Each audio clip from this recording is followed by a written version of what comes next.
For my next guest, we bring you a completely different perspective on the economy. Now, Peter Joseph is a filmmaker and founder of the Zeitgeist Movement, which is a sustainable advocacy organization. Now, the movement believes that social issues such as poverty, corruption, pollution, and war are all a result of an outdated and inefficient social structure. They advocate for a new socioeconomic model, a natural law, resource-based economy. I sat down with Peter earlier this week to talk about his ideas, and I started off by asking him to explain what he thinks is wrong with our current banking system. Take a look. Starting with the banking system and the financial sector, which I would say is a carcinogenic adaptation of the underlying premise of capitalism. The system itself isn't designed to cater to what we would term technical sustainability or social stability. In other words, you have something called market efficiency, which, as we all know, has to do with the movement of money, the acquisition of efficiency for profit attainment, the need to have economic growth to keep people employed. All of these attributes require servicing and in truth, require technical inefficiency. So the more we improve society, the more we have technology that can be used for extended periods, the more we adapt our technology, the more we're able to create sustainable products, the more we're able to solve problems, in other words, the less fuel there is to drive market efficiency and keep the economy going. The market economy was basically created in this sort of 16th century handicraft premise. Adam Smith, for example, never would have fathomed that we would have the largest industry in the world today being the financial sector, and people trading and gambling and having the gambling casino economy that we have today with equities and futures and currencies. This is a carcinogenic adaptation of the underlying premise of seeking the widget gain, as it were, from Economics 101. So it's completely outdated, in other words, and it's not going to handle the problems we have today with a billion people starving, 3 billion in poverty, the huge water stress that is rising, the energy crisis and demand. We will have another billion people on this planet in another 15 years. These stressors will not be resolved by a system that actually wants inefficiency to keep it going. Right. Now, can you explain to our viewers what the Zeitgeist Movement is? The Zeitgeist Movement is a global sustainability advocacy organization. And in short, we get to the root of what is underlying most of the social problems that we see in the world today, from the conflict and social instability that we see on a daily basis to, again, the core ecological crises that we also see amalgamating and continuing. And what we find is that the root premise of the social model is at fault. Now, I want to make one distinction, because when you talk about or criticize capitalism, people are very quick to point fingers.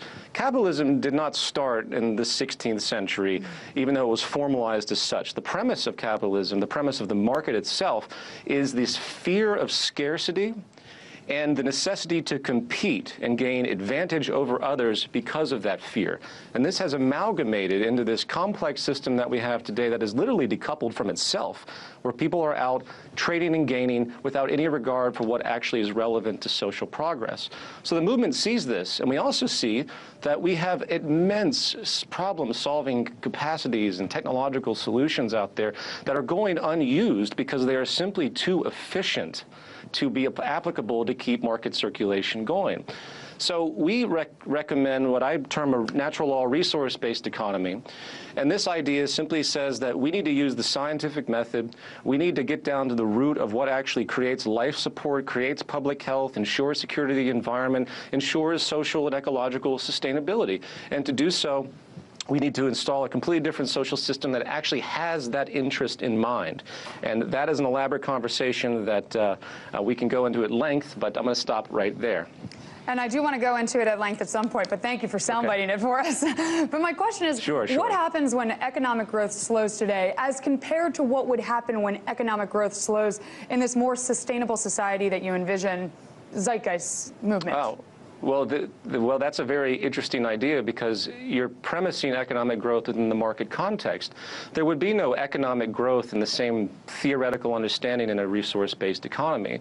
Economic growth is basically defined about the acceleration of money moving through consumers and producers and consumer producers and laborers, and it's money that circulates, and this is what keeps growth going and keeps people employed. And of course, employment is the ultimate foundation of an economy. If people are employed, then they don't get purchasing power, they can't can't buy into the system and they can't keep this highly contrived cycle going.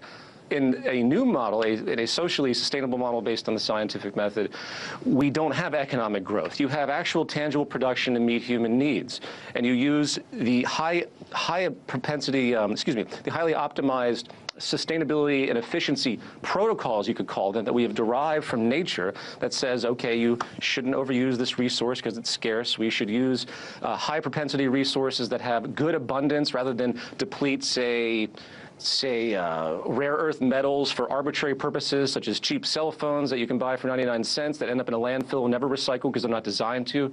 So economic growth is a contrivance of thought coming from the monetary economy, and I can't even think of a way it would exist in a new system, other than the concept of simply producing to meet human needs in an access type of society rather than a proper needs society, which is another point that we can touch upon as well. So I hope that makes sense. It's a market contrivance, economic growth. It does, but my follow-up to that is, how would a non-monetary society be more sustainable? Because it would be based on actual technical premises of sustainability, things that we don't do in the monetary system because market needs turnover, market needs inefficiency. Again, if you want to have a very robust market economy, you need immense amounts of things to service. I'll give you an example, cancer. If we resolved cancer, if we were able to actually go after the lifestyle factors, the genetic propensities, and stop this massive growth of cancer, which is continuing on the planet, there would be billions, if not trillions of dollars and millions of jobs lost tomorrow if this actual resolution was put forward. So if you can extrapolate axiomatically that example to what it would mean to make a car that lasts 100 years. Well, imagine, for example, if we had a housing structure, we had advanced housing structures that had advanced production of produce in our own homes. And we also had 3D printing machines that were based on nanotechnology that could produce the basic housewares. Basically, capital goods becoming consumer goods, in other words. What would that mean if each of us could go, say, a month without buying anything? The entire economy would collapse. So the system is not predicated on saving, conservation, or anything that you can, in a classical sense, would deem sustainable. And I'll add one more thing to that because I think it's adjacent to it, and that's the idea of social sustainability. This system produces conflict. Its core driving mechanism is imbalance. I mean, it's hard to use the word exploitation because everyone thinks you're a Marxist, but it's very, very true. If you're going to do cost efficiency, which is the core driver of saving money in this type of economy, meaning that if I start a business, I need necessarily to maintain competition to pay my laborers the least amount I possibly can so I can stay afloat and be competitive, outsourcing to third world labor, what have you. This is inherently destabilizing because you're creating immense wealth gaps. And again, it's this carcinogenic incentive system that's where we are today with one of the largest wealth gaps in human history. And it's only going to get worse, I'm sorry to say, especially when the stressors of the environmental crises really hit.